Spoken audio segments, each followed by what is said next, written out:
Okay, good morning, good evening, good afternoon, whatever time you're watching this. I am going to go ahead and start this. I got a message there, sorry about that. I'm going to go ahead and start this video here. This video is going to focus primarily on covering arts/opinions because, and the only reason I'm going to do these together is because they have some things in common. Not entirely, but some things in common. Also, I want to try to see if I can get these done as quickly as possible to not give you 5 or 6 different workshops to have to listen to as videos. Okay, so very quickly, I hope you have read all of them. I will make sure to post how you should watch these, and so you can kind of have an idea each time that they will be shorter than the previous ones. You know what? This will probably also cover sports. So I'm gonna make sure this covers all 3 things here.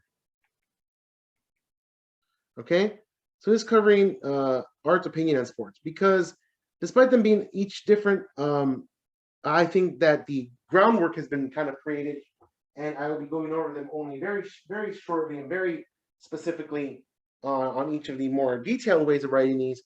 But the groundwork, which is how to do leads, how to do research, how to do attribution, I am no longer going to spend too much time on those because the past 2 videos had a lot on them.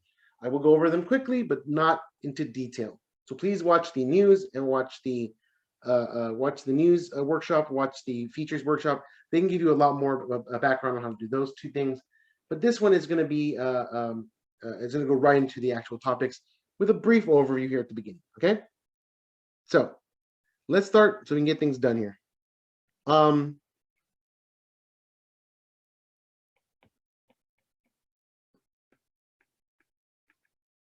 Again, like I said, short and sweet, to the point, okay? So before writing, we want to do a couple of things. We want to do one. Oops, not what I wanted. It's okay. We want to do one, we want to do the research, okay? So when it comes to research, what does that mean for arts, opinions, sports? It means exactly what I've been talking about in the past 2 other workshops, which is get information on what you're going to be covering, okay? Names, dates, titles, you know, that kind of stuff is all very important to have. Oops, that looks like finals. How about titles? That's better, right? These are all important for everything. If you're going to be doing an arts piece, you need to know what actors were a part of it. If you're doing an opinion piece, you need to have supportive attribution for your article that supports your perspective. Okay, you need names and titles for that as well. If you're doing a sports piece, you need to know who was the coach, what players were playing, what bases they were on. You need to get the date of the event correct. These are all important details that you cover in research. So make sure you ask for that roster before you either before or after the event, a sporting event. Make sure you find out the name of people you interviewed for your opinion piece. Make sure you find the name of the actors, the directors, and the dates and times of when the movies are going to be released. These are all very important things to have. Okay, moving on. So research, important, okay? All done before you put pen to paper, okay? 2,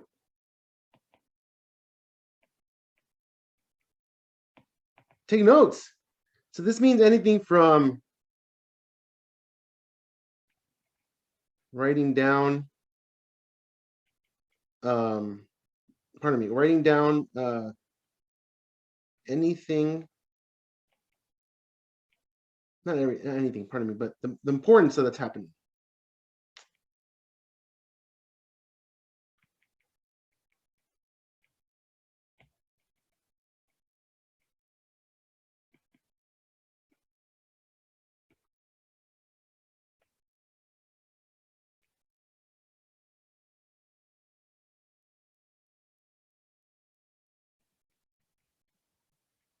So again, writing down important information at either at the event or during an interview. So this could be while while there's a play going on in front of you. You're seeing these actors doing this and that, and you're like, "Ooh, I noticed that guy does this a lot. Let me write that down." Boom, boom, boom. When you're interviewing a coach or you're interviewing a player after a game, make sure you take notes of what they're saying. Make sure you clarify any questions. Make sure you get their names, dates, and titles like we talked about before in research. Okay? All important stuff. Again, I'm glossing over a lot of the more fine detail things, but we're going to cover each one of these in their specific way of looking at them in a second.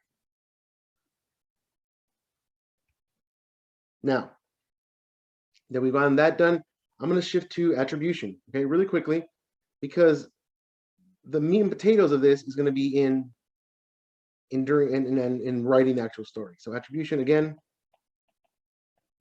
I don't want to harp on it, but attribution is important. I'll just put the why attribution. I'll tell you why. Because someone is an authority.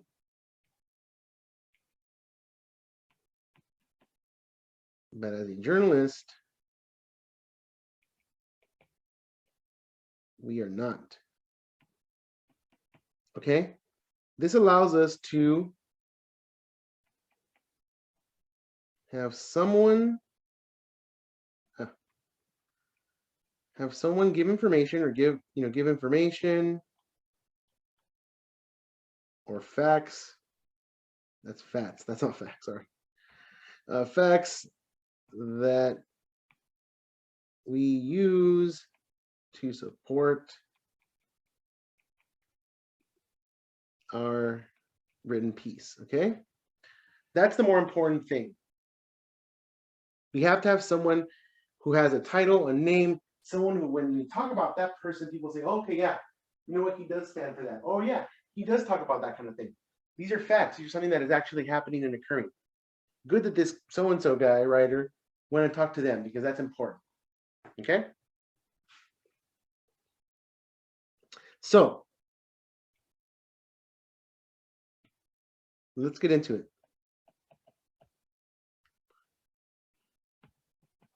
Writing arts. Okay. So when you write arts, your lead, depending on what it is, okay? If it's a play, a movie, or a movie and TV, or not a musical, but a concert, okay? If it's any of these things, your lead typically will be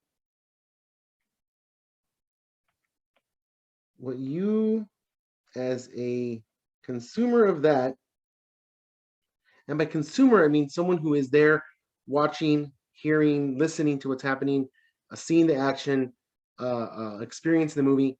What you as a consumer feels about the art piece. Okay? And also, I guess, paintings. Okay?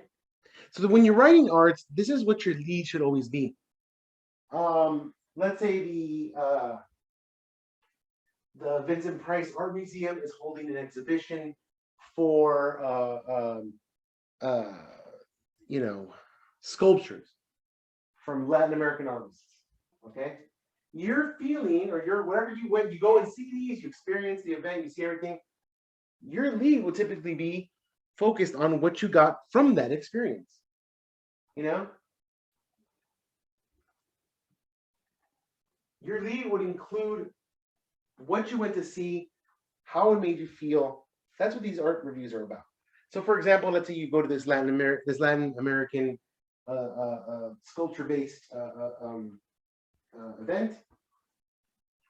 You would come back and let's say you loved all the art, you thought it was beautifully created, and is impactful. You would say something along the line, the Latin American sculpture exhibit at the Vincent Price Museum is both beautiful and intellectually stimulating due to its focus on an entirely different culture than what we typically see here in Los Angeles or in East Los Angeles, for example. That would be your lead. It talks about the art, it talks about what you felt about it, and it lets people know that this is impressive. Now you can add in, you don't ever, one of the things that we do here on Campus News when we do news stories, we never tell people to do something. So keep that in mind, and I'll put this here. Attention, okay? We never tell people to do something. Now this, and I probably should have put it in the other ones as well, but this is very important because we never tell anybody to do anything anywhere. We cover a piece about an event, where we cover a news piece and there 12 people arrested. There's no reason for you to say for people to do anything there at all. You don't tell them, keep supporting your local sheriff to make sure that arrests like this happen. No, we don't do that. In a feature, we go back to a professor, a class that he's teaching or an event. We don't say, hey, attend the next club meeting for whatever. It's going to be awesome. Nope, we don't put that either. Same thing in an art piece. We don't say, hey, the Events and Price Museum's Art Museum's Latino exhibit is great. Go attend and walk through.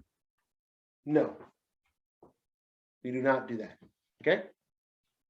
This is very important. Same thing goes for opinion. We don't say, my opinion is correct. Think the way I think. Same thing with sports. We don't say like, our sports team is horrible. Boycott them, or the other sports team sucks. Don't go see their games. We don't say anything like that. We do not tell people to do anything at all. So we never tell people to do something. Continuing on arts, ever so briefly here. At least I'm trying. When you look at something like, people often have problems with this. So a play, a movie, a TV show. Okay, people often ask me, well, what do I write? What do I say? It's awesome. This is cool. What do I write? Okay, so here's just a couple. It's just an idea, and these are just ideas. As in, you should make every effort as a writer to try to think of things that you can actually mention and talk about. The first question you should ask yourself is,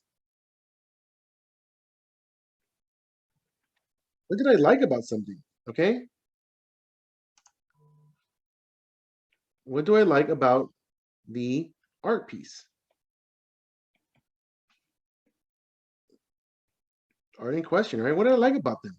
If I'm watching a play, what did I like about the play? Did I like the way the actors acted? Did I like the scenery? Did I like the music? If I'm at a concert, did I like the guitar solo more than I like the piano solo? Did I like the arrangement of trumpets, of saxophones? Was I more intrigued by the sections that focus on jazz than on classical? If I'm at a what's another art style event? I'm at a museum. Did I like one sculptor or one painter more than another? Did I like one style of painting more than did I like neoclassic or neo or modern more than I liked classical style? Did I like ancient sculpturing techniques more than the current stuff that I have now? That's more postmodern. These are things that you want to ask yourself as you're going through this. What did you like about the art in question? All right. Go into detail. Remember detail, moment, all that stuff that the professor talks about? Go into detail about what you liked. Okay? Very important. When it comes to, and I guess I can include anything here, right? Art, all art in general. Art in general.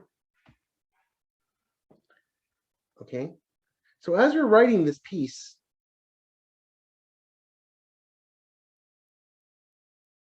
that's always very important to have. That's what's going to make up a lot of your writing. If you love something, tell me why you loved it. Tell me what you loved. You know, what did I like about it? Why did I like it?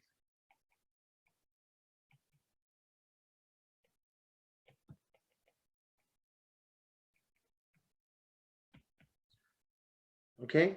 Now I can already begin to see that people's minds are turning here thinking, okay, well, oh, I love this. I love that. You know, I thought this was really important. Let me put it up here just so to make it very, very clear. Okay. So another little bulletin here. Actually, I'll put it here. Nope. Okay. Tension, okay? Never use I in any piece. It doesn't matter if it's your personal opinion on something or not. We try to stay away from I. If you loved the sculpting, the modern style sculpting, you don't say I love the modern style sculpting. You tell me why you like the modern style sculpting. Modern style sculpting allows for clean cut lines, evoking strength and a fixation with being focused. These are the kind of things you focus on when you're writing a review or when you're writing something in arts. Someone is, you love an actor's ability to evoke pain just through a look in his eyes. You don't say, "I love the way that this actor did this." No, so and so evokes pain, evokes a feeling of angst through his eyes and his mannerisms that focus entirely on his face. That's what you say. You never ever use I in any of these pieces. Okay, let's move on. So, like I said previously, I'm going to go through all three of arts, opinion, and sports here. And so next, in this first part, like I said, writing arts, I talked about the lead. I talked about kind of the idea of what goes into the actual article. This piece and these pieces, an opinion, sports, again, arts, these are going to be all a little bit different. In arts, it's going to be more about the most important, again, the most important stuff first. There is another thing here that I wanted to mention. Oops, no.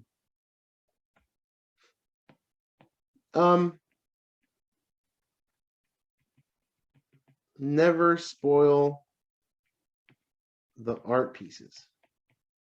The art piece in question. Okay? So what does that mean? Very simple. If you watch the movie, don't tell me what happened at the end. Don't tell me all the story beats. If you went to go see a concert, don't tell me every single song that they played. Tell me that they played a couple of songs. Tell me what songs made you feel, how the event was, what the energy was like. Don't spoil every single song. If you write about a book, if you go to a museum, don't tell me the entire plot of the book. Don't tell me every single piece in the showroom for a museum. Okay, don't spoil things.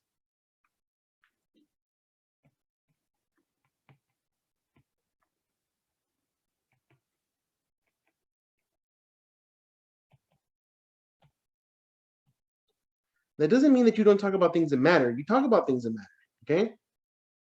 But do not talk about every single piece. So, for an example, people have talked about this a lot because we do a lot of movie and TV shows. TV show reviews, typically in pub editions. What does this mean? This means that you don't tell me A through Z.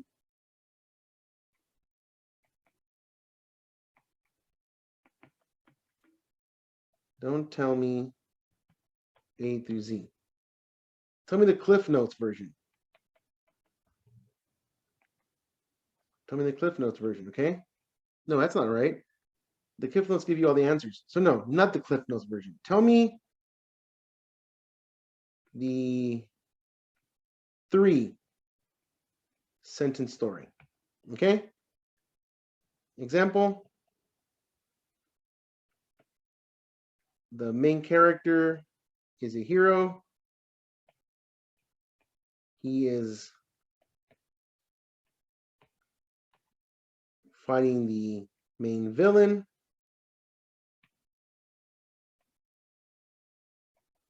There is lots of fun action and a cool ending. Okay, there's your example. Now you're probably thinking, okay, well, that sounds like an opinion. A review typically is your opinion, like I said before. Opinion and art are similar, but not the same in every single aspect. This is what you felt, how you feel about this. Maybe it wasn't a cool ending. Maybe it was a bad ending. You know? Could be bad too. Okay? It could be bad ending. But again, this is where you say how you felt about this piece of art.